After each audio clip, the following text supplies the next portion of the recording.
Vidmori POV.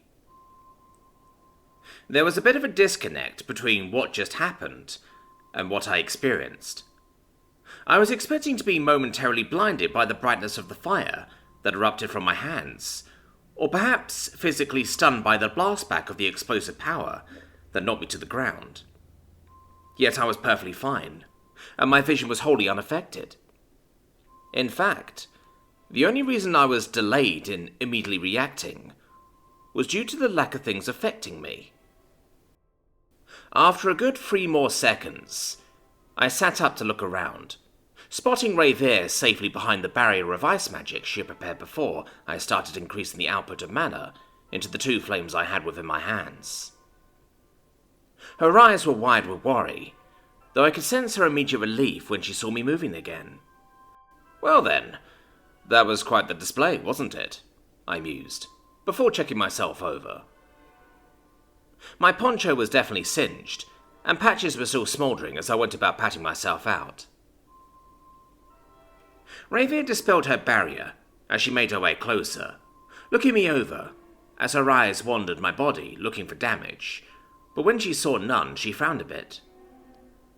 "Looks like the illusion around your body isn't showing the damage you just sustained. Could you will it off for a little while?" she asked, as she took a knee beside me. I flashed another smile as I moved to stand. "Sure, but how about we put out the fire first?" I suggested, as I pointed up at the tree line. Thankfully, most of the trees weren't really affected, due to the fact that we were in the middle of a clearing, but some of the trees along the edge were smouldering from singed leaves and branches, while others were actively burning. They could possibly go out on their own, but why leave it to chance?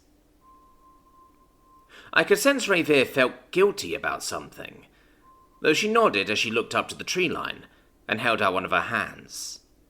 In the next moment, a stream of white flew from her palm, dispersing into powdery snow that coated the treetops and smothered the flames and smouldering leaves. "There, now, please, let me see the damage," she insisted, worry plain on her face. All right. Let me see," I replied, looking myself over before closing my eyes. It takes more than a few moments, but I'm able to make out the intricate runes that define the illusion that makes up my physical appearance within my vessel. After a few more moments, I figure out how to suppress the effects by temporarily cutting off the flow of mana that maintains it, my flesh-toned skin fading as I appear to look like the wooden man that I am. Looking at myself over again, my hands, arms, chest and face appear to be blackened and singed, though even as I look over the damage, the wood seemed to be repairing itself, as my charred wood flesh reverted back to normal, slowly, looking as if I had never been burned. As Rayveer grabs me by my right arm and looks over the damage, I could sense some of her guilt fading, only to be replaced by confusion as she examined my blackened fingers, watching as the char receded, as if it was never there in the first place. "This is strange," she finally said, as she furrowed her brow in thought. I couldn't help but chuckle a bit, gently rubbing the back of my head with my free hand. "Isn't that the status quo for me?" I mused, as I looked over my arm again, though I let her handle my hand until she was satisfied. She managed to smile for a moment before making me clench and unclench my fist. "While that may be the case, what's odd is how little damage you took, and the fact that you are repairing yourself without actively willing it." She then curiously tapped the wood with her finger, before quirking a brow. "Your wood, it's alive," she said, with more than a little uncertainty. I nodded intently, thinking about what I should address first. "All right, so my wood. Why is it surprising that it is alive?" I asked, as I watched her. Rayveer hummed in thought before releasing my hand, as she stroked her chin. "Well, The wood your body is made of is older than most elves, not even considering how old the tree it originally came from could have been. It's been dead for centuries, yet in less than a day since you occupied this avatar, the wood has been revitalized to the point of living once again, she explained, as she started walking a circle around me. So, what does that mean? I asked once more. My curiosity piqued, as I look at my hand again, the remaining char along my fingers receding to my fingertips before disappearing altogether. Rayveer stops her pacing, standing before me again before just shrugging. I have absolutely no idea, she said simply, as she scratched the back of her head. I know that those who specialize in life magic tend to have greater vitality than most, she mentioned, before her cheeks started to flush a bit, and I could sense that she had a thought, as she cleared her throat while glancing over at me, though she mentally waved away whatever thought it was before I could get a clearer picture. Likely your life magic is so potent, it brought life to the ancient wood your body is made of, though what that entails and what happens next, I'm not sure, she explained, as she took my arm again and looked over where the damage used to be. The other thing I'm curious about is how little damage you took after being blown up by your own wild flames. I was almost certain you'd accidentally reduce yourself to ashes, and I would need to rebuild you a new body, but you were mostly fine. Well, didn't you say that my affinity with fire was so high that you would have thought I was a dragon or what did you call it again? I asked. The other thing she called me was not coming to mind, as she released my arm again. A fire elemental, she clarified, before taking a step back and stroking her chin again. I suppose that could be the case. Elemental beings tend to be able to resist or even ignore the effects of their own elements being used against them. I just didn't realize that your resistance would be so potent as to affect even a wooden body, while you're not consciously trying to resist the damage with the use of a barrier, or your own mana heart, she explained, as she sighed a bit before shrugging. Regardless, as you said, this is likely going to be the status quo for you. You're just weird, she mused, with a small smile, as she chuckled a bit at my expense.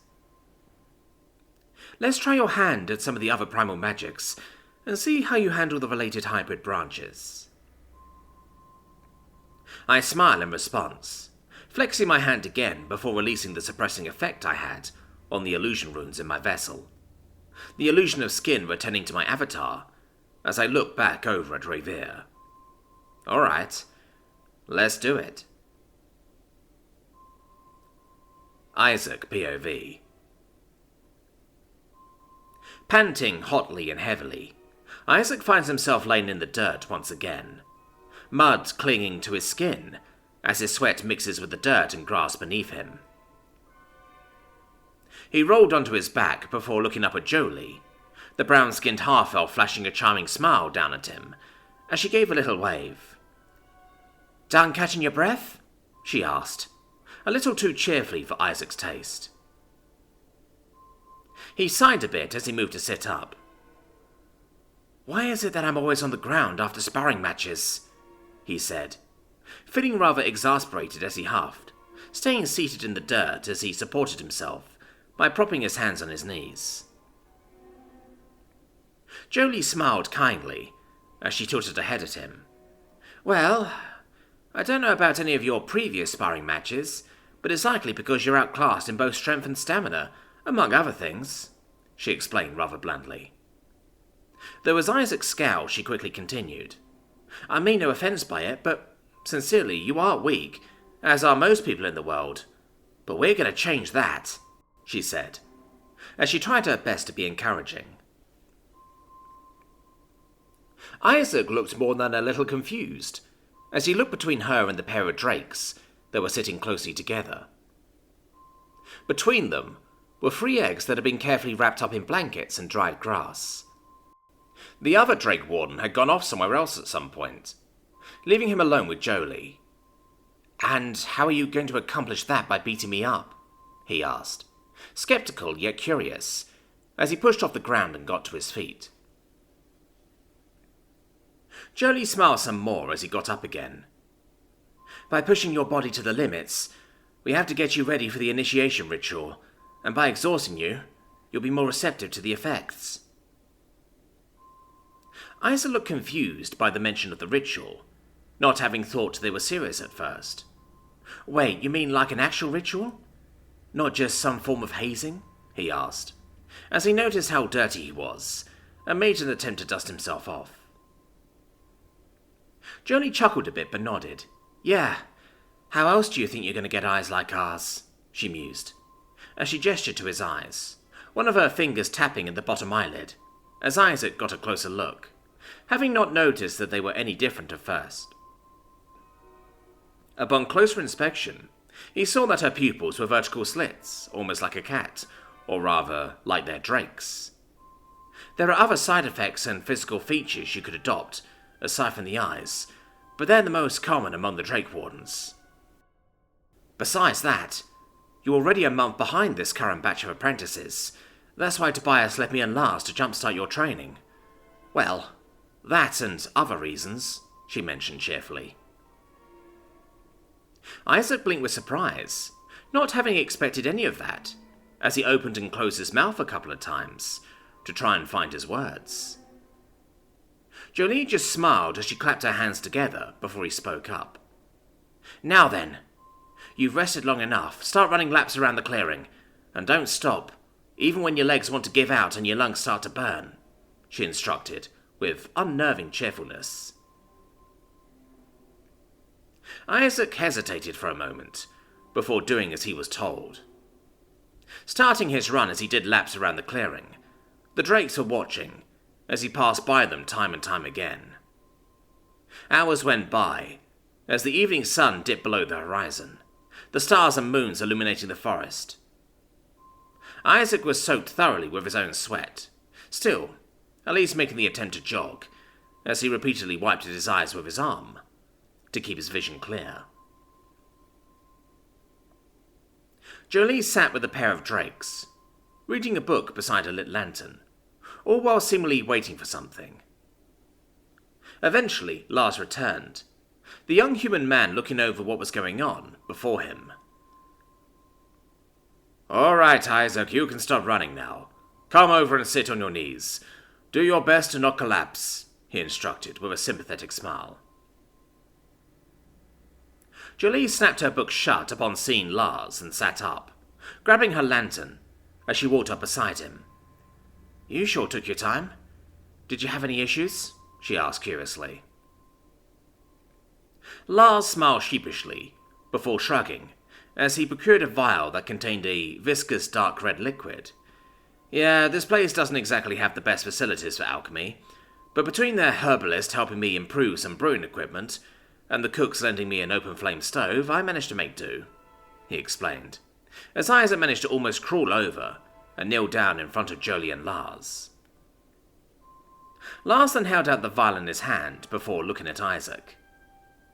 Listen, Isaac, are you absolutely sure you want to commit to being a Drake Warden? He asked once more. They've talked about this before, but this was the last chance Isaac had to back out. Isaac huffed heavily, wiping some more sweat off his face, as he looked between the two people before him and nodded. I want this. I want to be strong. I want to protect those I care for, he said between breaths. Jolie smiled before looking at Lars. All right, let's get on with it, she said, as Lars held up the vial in his hand. Jolie placing both of her hands around his and closing his eyes. Lars doing the same, as Isaac watched on curiously. Blood of the Drakes, freely given, refined by the partner and ally, under watchful eye, she called out, as her hands began to glow as she ran her mana through the vial. Lars speaks up next, eyes still closed as he lowers his head. We welcome the next generation, willing to enter in service, to stand for those who cannot stand for themselves. May this blood freely and willingly given, grant him strength." With that, he began running his mana through the vial as well. After a few seconds, the vial began to glow, as the red liquid suddenly became blue. Jolie took up the vial and held it out to Isaac as she got down to her knees, now eye level with him. "Drink, apprentice, and do not resist. Let the power wash through you." Isaac hesitated, but after another moment, he took up the vial and looked into it before downing the contents. For a moment, nothing seemed to happen, as he shuddered at the taste. Then, suddenly, he began to convulse as his body heated up almost unbearably. The last thing he saw was Jolie and Lars stepping towards him, as well as the lingering sensation of two hands being pressed against his upper back.